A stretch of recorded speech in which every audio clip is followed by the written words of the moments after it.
It began with a warning. On the night of July 1st, President Volodymyr Zelensky cut short a diplomatic trip to Ireland, telling reporters in Dublin that fresh intelligence pointed to an imminent, massive Russian strike. Within hours, he was back on Ukrainian soil. By dawn, that warning had become reality. Ballistic missiles and drones tore through Kyiv. In one strike alone, a single missile struck an ordinary, 9-story residential building, destroying dozens of apartments in seconds. By the time the smoke cleared, at least 22 people were dead, and residents across the capital had spent the night huddled in subway stations, listening to explosions overhead. On its own, this might read as one more grim chapter in a war that has already produced thousands of such nights. But something about this one doesn't fit the pattern. For 4 years, Russia's approach to this war has been defined by patience, a slow, grinding campaign measured in kilometers and months, not spectacle. This was different. This was overwhelming, immediate, and unmistakably retaliatory. So the question worth asking isn't what happened in Kyiv that night, it's why now? Why would a military built on methodical attrition suddenly reach for its most violent option? Is this a demonstration of continued strength, or is it something closer to the opposite, a strategy running out of better choices? The answer to that question doesn't actually live in Ukraine.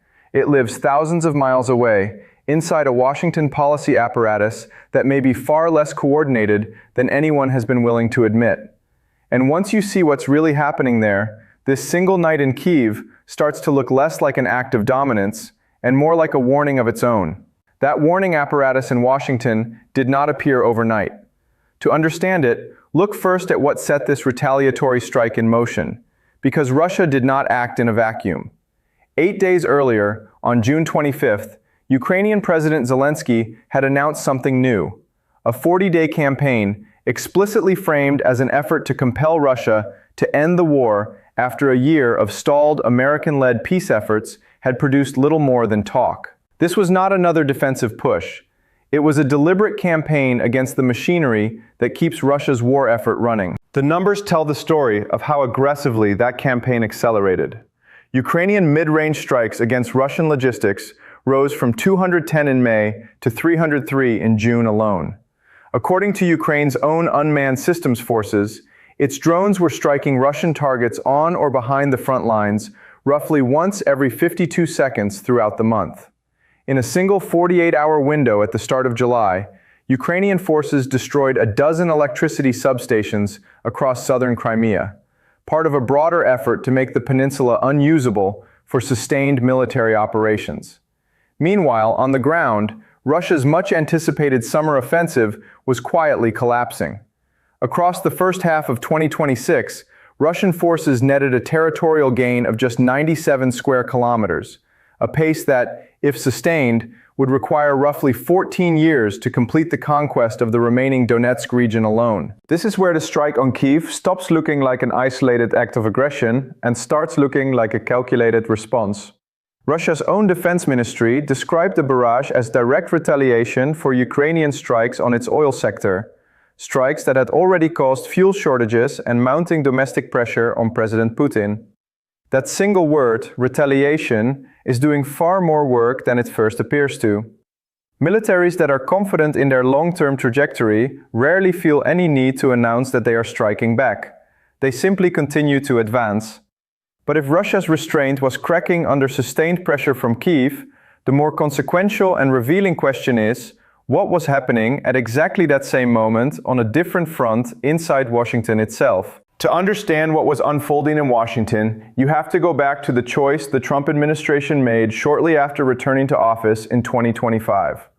Rather than continuing the confrontational posture of the previous years, the new administration pursued something far more unusual: a deliberate normalization with Moscow.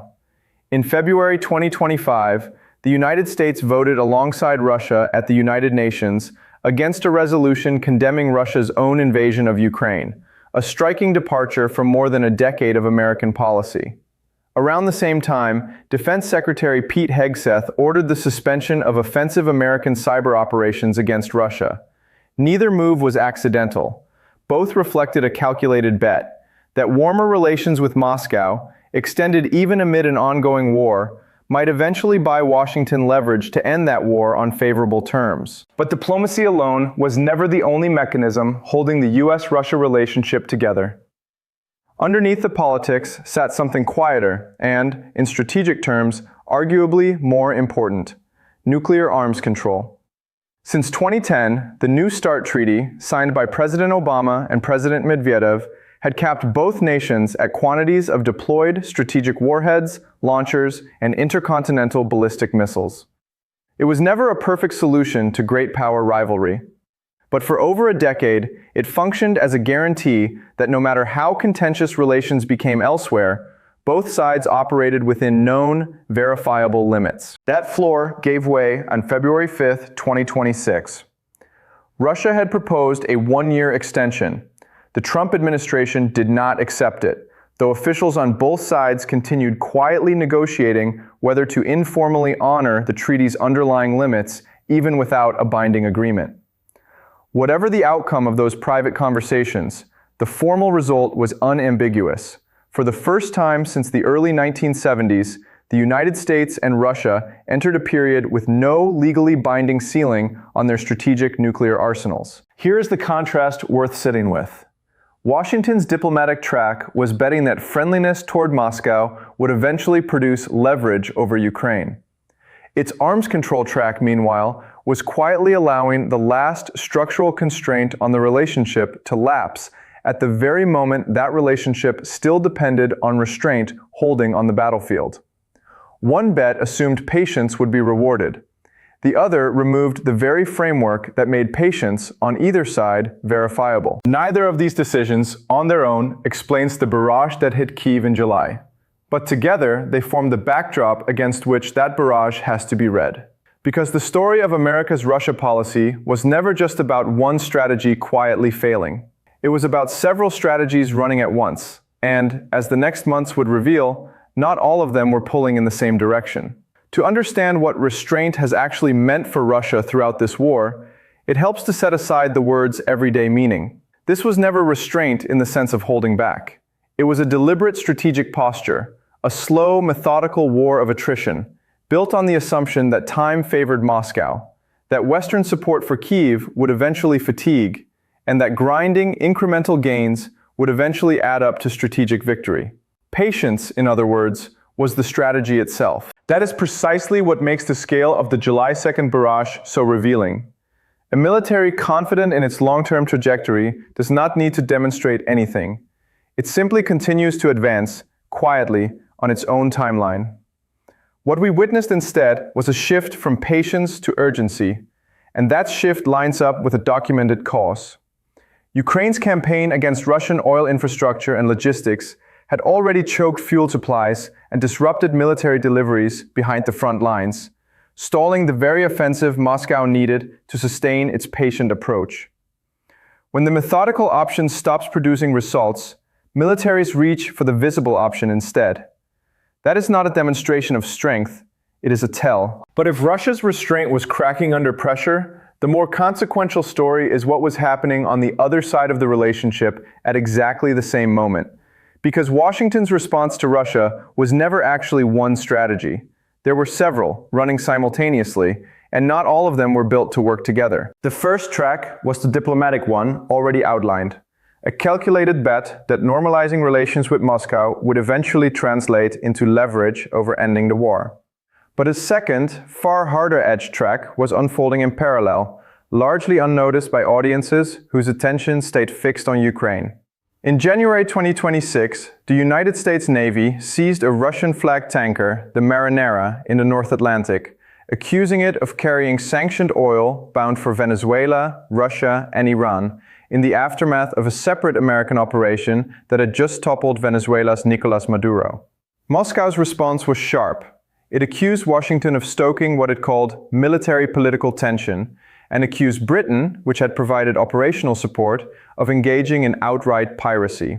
This was a genuine flashpoint between two nuclear powers, and it barely registered in Western coverage. A third track was military rather than diplomatic or economic, the accelerating American Golden Dome missile defense program.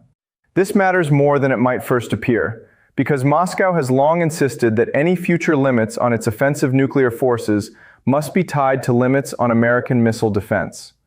Expanding one while asking for restraint on the other is not a neutral move.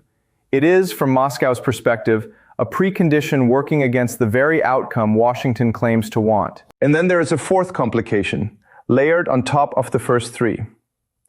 President Trump has floated the idea of negotiating a better nuclear agreement, one that includes China alongside Russia and the United States. On its surface, broader participation in arms control sounds like progress. In practice, it may guarantee the opposite. China's arsenal, estimated at roughly 600 warheads, remains a fraction of the more than 5,000 each held by Washington and Moscow. Beijing has consistently said it will not join formal arms control talks while that gap persists. Making Chinese participation a precondition for a deal, rather than a long-term goal to work toward, risks ensuring that no agreement is reached with anyone at all. Put these four tracks side by side, and a pattern emerges that has nothing to do with military weakness. Diplomatic outreach is trying to build trust. Economic and naval enforcement is actively provoking confrontation. Missile defense expansion is undermining the very concession Moscow would need to offer.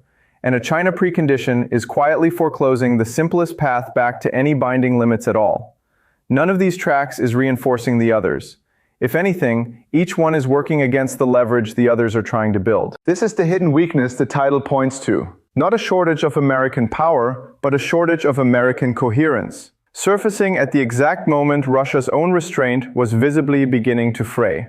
And a fracture like that, inside the world's most heavily armed relationship, does not stay contained to policy memos in Washington for long. Start with the most immediate consequence, the one playing out nightly over Ukrainian cities. A Russian military that can no longer sustain steady ground advances has increasingly substituted territory for terror, leaning harder on missile and drone bombardment precisely because it offers a form of pressure that stalled offensives cannot. That shift carries real costs for civilians, but it also carries a strategic cost for Ukraine's partners. Drones, however numerous, have become progressively easier for Ukrainian air defenses to intercept. Ballistic missiles have not. That is why Ukrainian officials have repeatedly and publicly pressed their partners for more Patriot systems, not as a routine request, but as an acknowledgement that the character of Russian attacks is changing in ways existing defenses were not built to fully counter. Widen the lens, and the consequences stop being regional. The disappearance of New START did not happen in isolation from the broader nuclear order.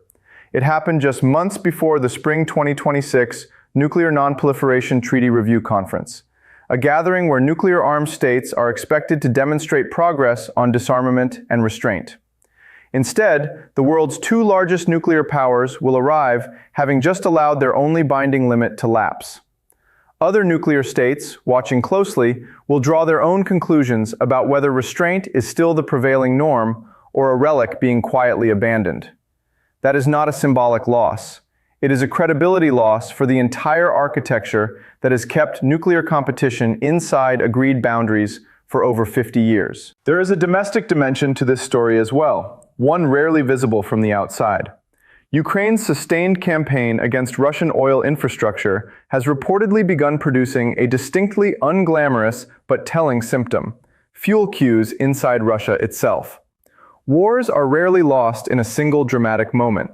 They are often eroded through exactly this kind of friction, quiet, cumulative, and difficult for a government to fully conceal from its own population. For a strategy built on patience and endurance, visible strain at home is its own kind of warning sign. And then there's the alliance dimension, arguably the most consequential of all. An upcoming NATO summit now carries higher stakes than a routine annual gathering. European allies are not simply assessing Russian intentions, they are assessing American reliability, watching whether Washington's reset rhetoric toward Moscow can coexist with unilateral actions like the tanker seizure discussed earlier, or whether these mixed signals suggest a partner whose Russia policy is difficult to predict from one month to the next. Alliances function on confidence in coordination. A partner running 4 contradictory tracks simultaneously does not inspire that confidence. however capable that partner's underlying military strength remains. Taken together, these four consequences, strained civilian defenses, a weakened non-proliferation order, visible economic pressure inside Russia, and uncertain Allied confidence in Washington, reveal something larger than any single headline. This was never simply a story about one violent night in Kyiv. It was a preview of what great power competition looks like once its oldest guardrails have quietly been allowed to fall away. The only question left is where that trajectory leads next. That trajectory does not point toward a single, predictable outcome.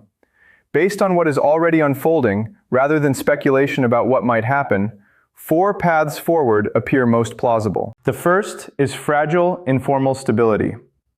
Even without a signed treaty, both Washington and Moscow could continue quietly operating within New START's old warhead ceilings, treating the expired limits as an unofficial floor while slow-walking negotiations toward what the Trump administration has called a better agreement. This path preserves a measure of predictability, but without formal verification, it depends entirely on mutual restraint holding, without the mechanisms that once confirmed it. The second path is a continued escalation spiral. If Russia's ground offensive keeps stalling while Ukraine's logistics campaign keeps intensifying, Moscow may increasingly substitute battlefield gains with further waves of missile and drone bombardment. That, in turn, would likely accelerate Western commitments of air defense systems ahead of the upcoming NATO summit and raise the odds of a direct friction point between Russian and Western assets. Not unlike the tanker seizure earlier this year, only this time under far more combustible circumstances. The third path is Washington doubling down on its existing split-track approach, continuing to pursue ceasefire diplomacy with Moscow while simultaneously tightening enforcement against Russia's shadow fleet and sanctioned oil exports. This scenario effectively tests a specific hypothesis: whether sustained economic pressure alone can move Moscow toward the negotiating table even without a nuclear arms control backstop to anchor broader trust between the two capitals. The fourth path involves a country that has, so far, remained conspicuously outside this entire conversation. China's own nuclear arsenal continues expanding regardless of what Washington and Moscow decide between themselves. If Beijing keeps building while declining to join any formal framework, the strategic question the United States eventually has to answer will no longer be how to manage one nuclear peer. It will be how to manage two simultaneously, with the balance of power reshaped well before any new treaty is ever signed. Each of these paths carries distinct risks. Without New START's verification protocols, both sides lose the ability to confirm what the other is actually doing, raising the odds of miscalculation based on incomplete information. Sustained air defense commitments could test the patience of allies already stretched thin by years of support. And a Russian government under mounting fuel and economic strain does not necessarily become more cautious sometimes. Cornered governments become less predictable, not more. But there are genuine openings as well. The Spring Non-Proliferation Treaty Review Conference could serve as a forcing function, pressuring both Washington and Moscow to demonstrate some concrete progress rather than arrive empty-handed before a watching world.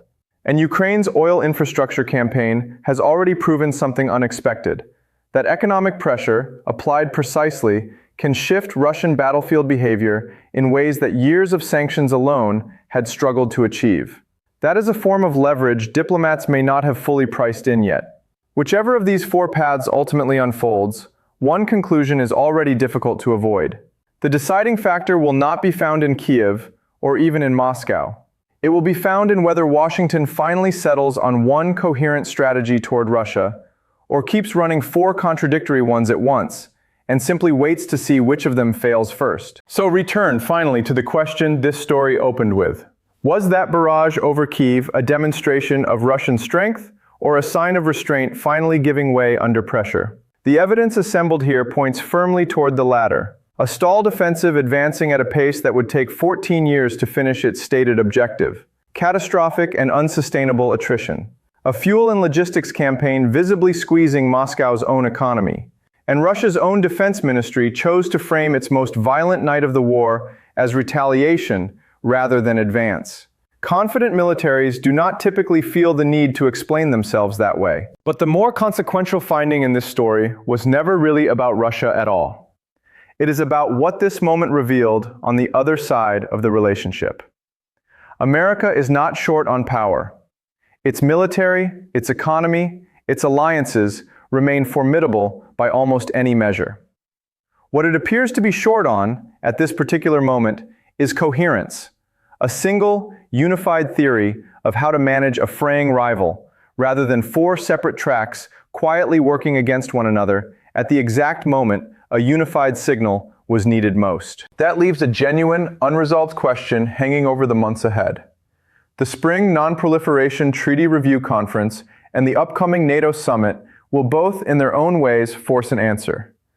Either Washington finds a way to align its diplomacy, its enforcement, its defense posture, and its arms control ambitions into something resembling a single strategy, or the world continues drifting into an era where restraint, on every side of every major rivalry, simply stops being the default. The strike on Kyiv tested whether Russia's patience could survive sustained pressure. It could not. The far more important test, still unfolding, is whether America's strategy can survive its own contradictions.